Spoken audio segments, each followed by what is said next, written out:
اینو ببین.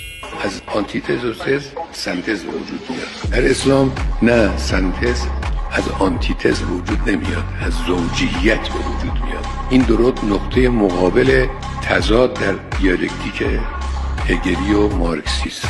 این رکن اصلیش تضاده. خدای متعال در همه چیز زوجیت قرار بده. در اسلام نه، سنتز از آنتیتز وجود نمیاد، از زوجیت به وجود میاد، از ملائمت، از همراهی است که اون رتبه بعدی به وجود میاد، نسل بعدی به وجود میاد.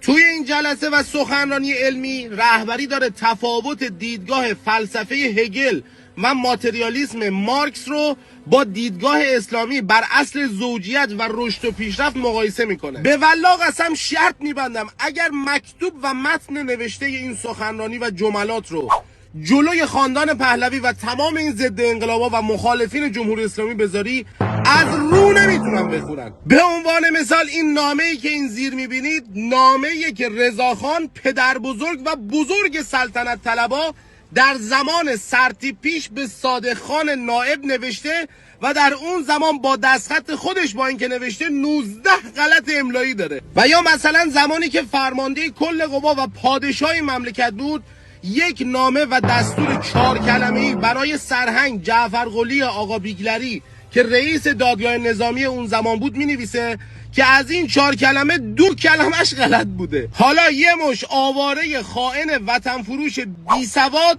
خودشونو با یه عالم بزرگواری مثل آقا سید علی خامنه‌ای مقایسه میکنن.